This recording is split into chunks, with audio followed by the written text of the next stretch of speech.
Types of capital of companies.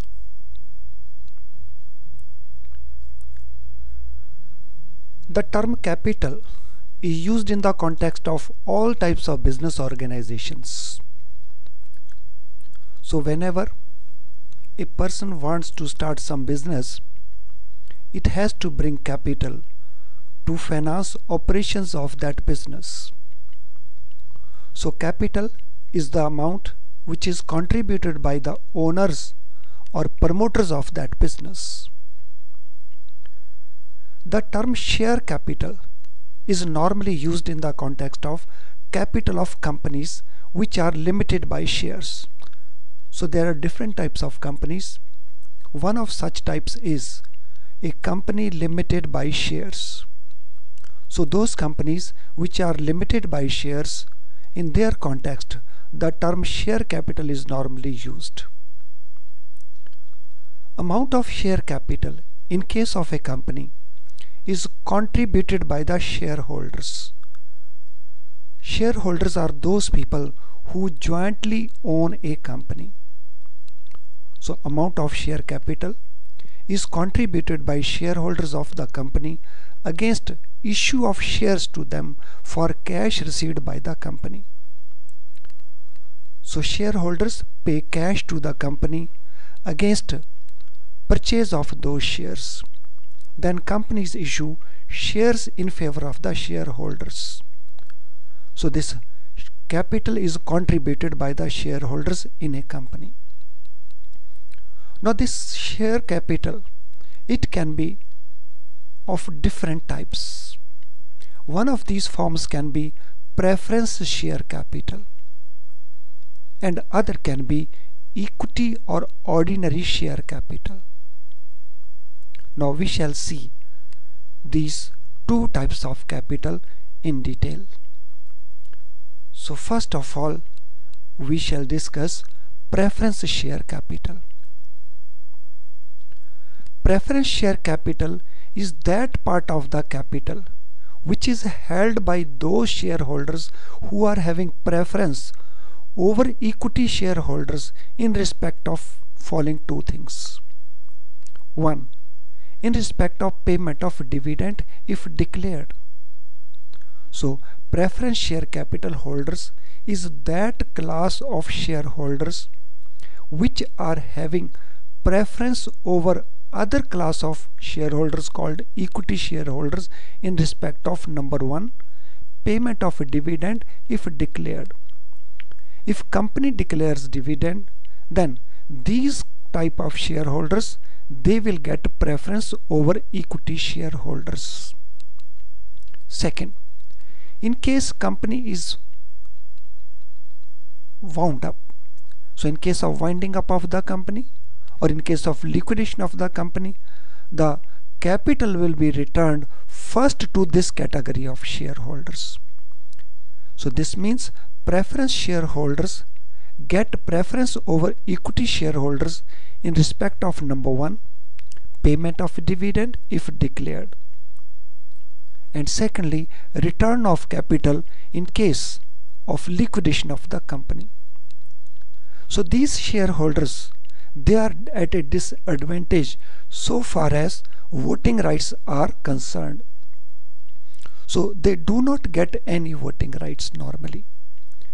Through voting rights, the shareholders take decision about the company. But for this class of shareholders, there are no voting rights. This means they cannot participate in the management of the company.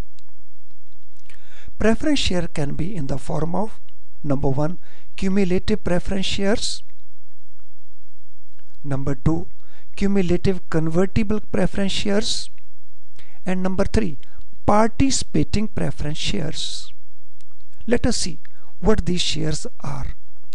So first of all, cumulative preference shares. In this type of capital, the shareholders have the right to receive arrears of dividend.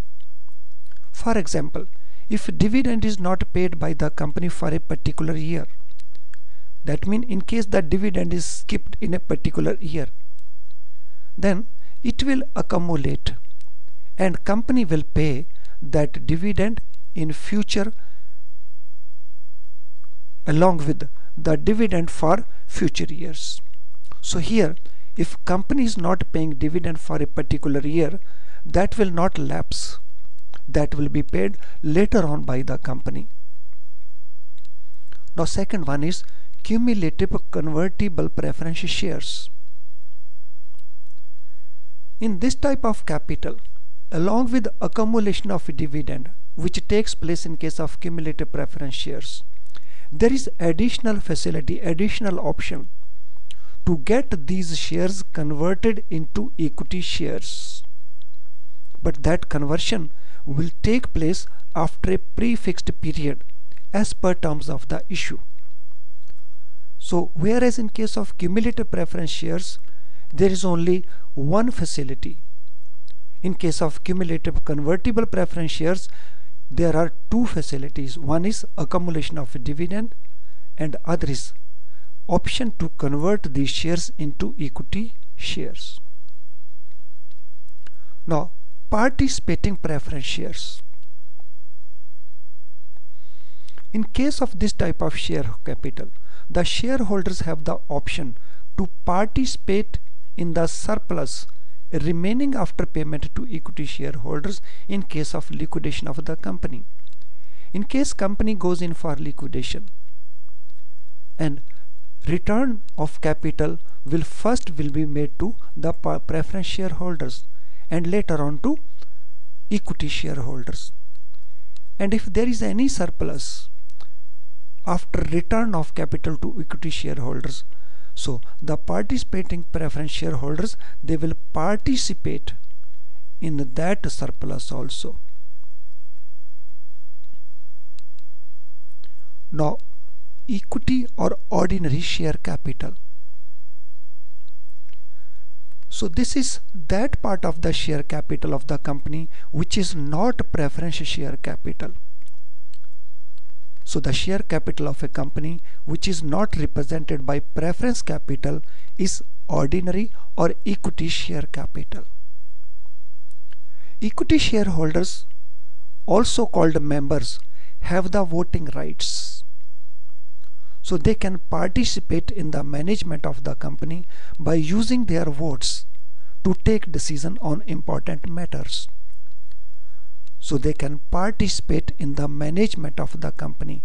On the other hand, the preference shareholders, they cannot participate because they do not have these voting rights.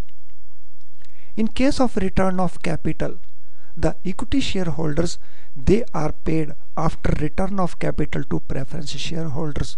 So here they are at a disadvantageous position. And dividend is normally higher in case of ordinary shares compared to preference shares. So preference shareholders normally get lower percent of dividend, whereas equity shareholders or ordinary shareholders, they get higher percentage of dividend. For more on banking related issues, you can log in our website.